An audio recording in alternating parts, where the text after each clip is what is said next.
Our second lesson in the points, lines, and planes unit deals with distance and midpoint.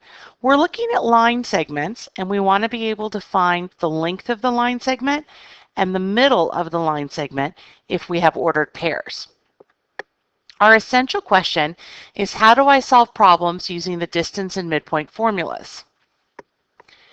The distance formula will be our very first note card for this lesson.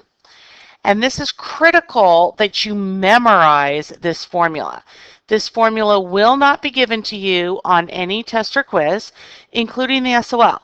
It is not on the SOL formula sheet.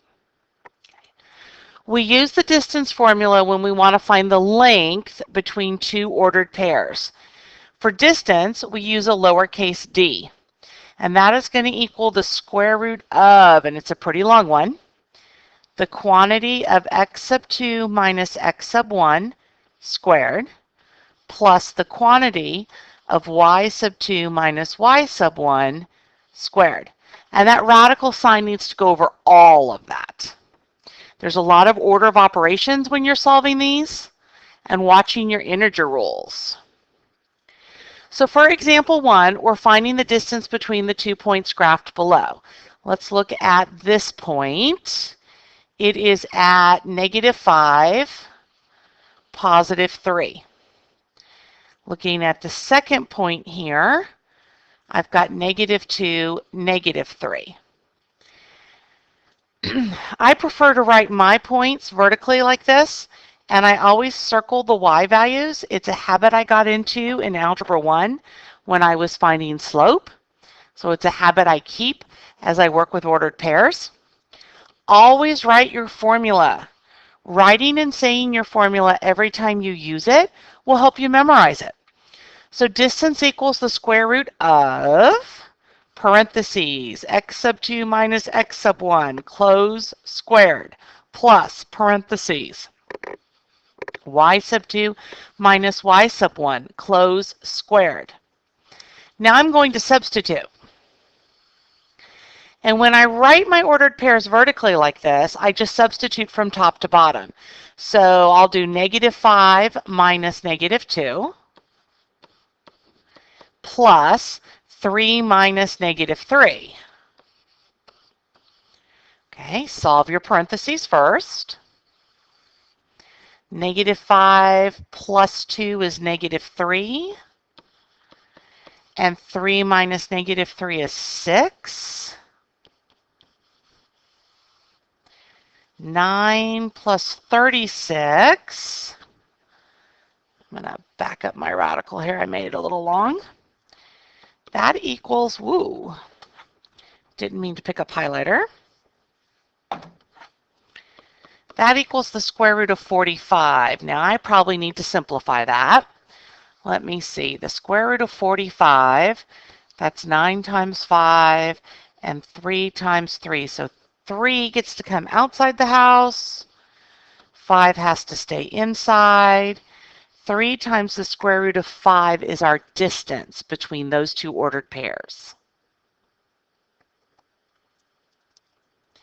Now, Mrs. Vasquez prefers to label x1, y1, x2, y2 on her ordered pairs, and then use that information to fill in the distance formula.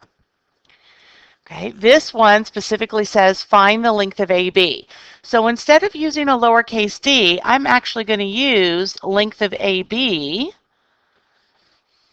because it's more accurate.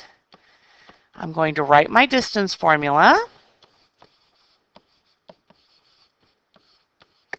And now I'm going to substitute.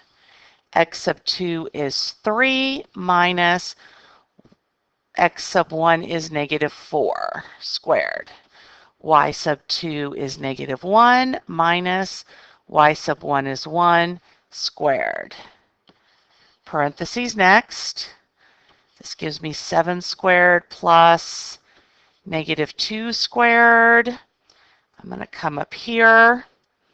That's 49 plus 4, and that's the square root of 53. 53 is prime, So I am done. The length of AB equals 53. A circle has a center of 2 and passes through this point.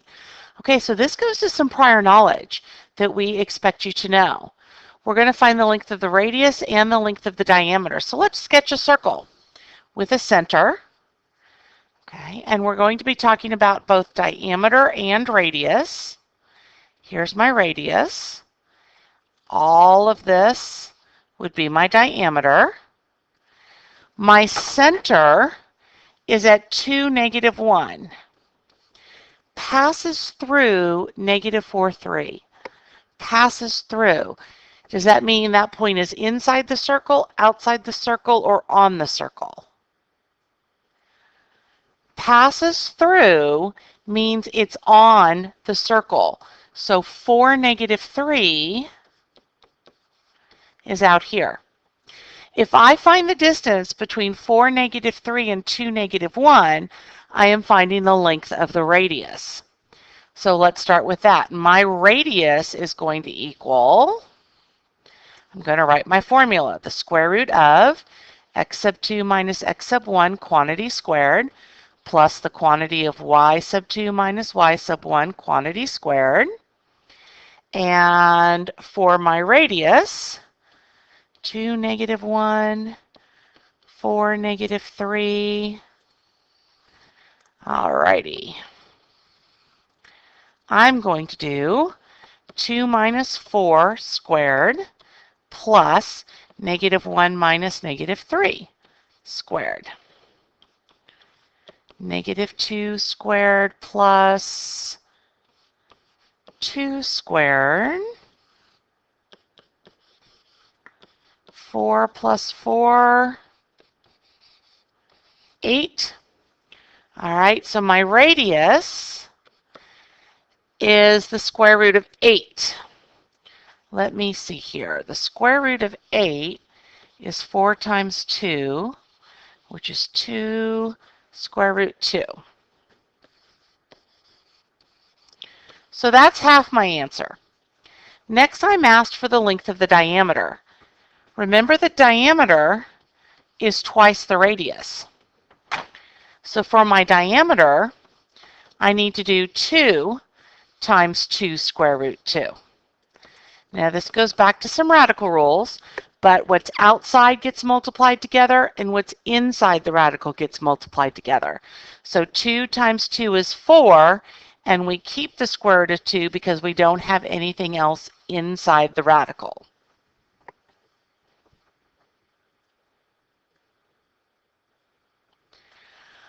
All right, this one right here is definitely a bonus level question.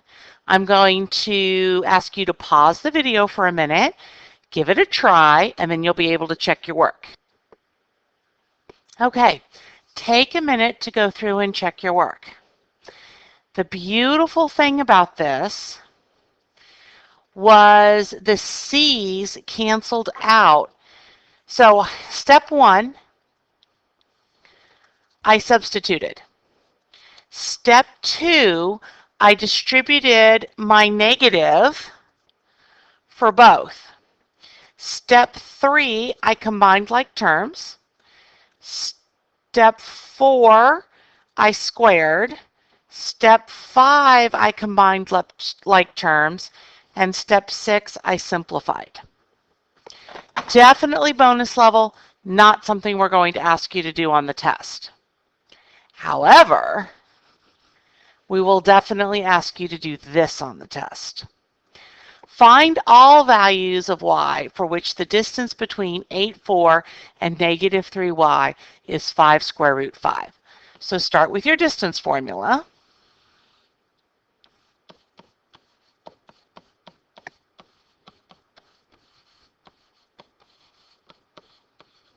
Okay, now here's x1, y1, x2, y2, and this is D. That's our answer. So when I substitute, I already know the distance, 5 square root 5. That's going to equal -3 minus 8 squared plus y minus 4 squared, all under the radical sign. Let's clean that up a little bit. 5 square root 5 is going to equal negative 3 minus 8 is negative 11. Squared is 121. Can't do anything about that y minus 4 yet. I want to get rid of this giant radical. So I'm going to raise both sides of this equation to the second power. 5 to the second power is 25 times a square root squared. The signs just disappeared. Those are inverse operations. And the square root squared, those are inverse operations. So it disappears. All right, 25 times 5 is 125 equals 121 plus y minus 4 quantity squared. Subtract 121 from both sides. Now we need to do something about this squared. I'm going to take the square root of both sides because that'll get rid of my second power. What I have to be careful about is the square root of 4. The square root of 4 can be positive 2, but it can also be negative 2, right? 2 times 2 is 4, and negative 2 times negative 2 is 4. So that splits this into two possibilities. 2 equals y minus 4, so y equals 6. And negative 2 equals y minus 4, so y equals 2. This is a 2 answer. Find all of the values, and it's definitely something we expect you to be able to do. The midpoint formula is the easier part of today's lesson. So we've done the hard part already. That's the nice thing to know. The midpoint formula has to be memorized because it will not be given to you on any test or quiz. The midpoint formula is used to find the middle between two ordered pairs. Okay, mid, middle, average. So x sub 1 plus x sub 2 divided by 2. Y sub 1 plus y sub 2 divided by 2. And it is a point, so it needs to be written as an ordered pair. Parentheses and commas mandatory. So let's find the middle or the midpoint of AB. Our formula, x sub 1 plus x sub 2 divided by 2. Y sub 1 plus y sub 2 divided by 2. And we will have negative 4 plus 8 divided by 2. 1 plus negative 7 divided by 2. Negative 4 plus 8 is 4. Divided by 2 is 2. 1 plus negative 7 is negative 6. Divided by 2 is negative 3. And you are done. It's a matter of your integer rules, but otherwise it's pretty straightforward. Give this next one a try on your own, so pause the video. All right, so our answer here is the ordered pair 0, negative 2. Another strategy for making sure you get the x's and y's correct is to highlight your y values. Sometimes we know the midpoint, but we need to find an endpoint. So in other words, we know the answer, but we're trying to figure out one of the endpoints. So let's draw a sketch here. I want to know, find the coordinates of A. This is what I don't know. If M is at negative 1, 2, and B is at 3, negative 5. So my answer is negative 1, 2. And this is going to equal x plus 3 divided by 2, comma, y plus negative 5 divided by 2. Now at this point, I split it into two problems. I solve my x's and I solve my y's. -1 equals x plus 3 divided by 2, and solve your two-step equation.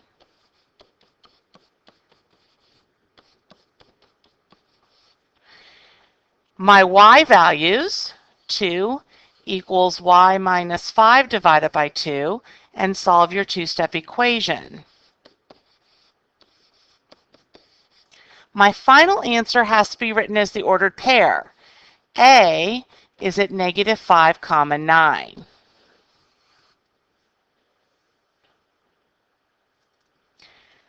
There is another way to solve this. So let's try the next one. Let's draw a sketch. So we want to find the coordinates of A.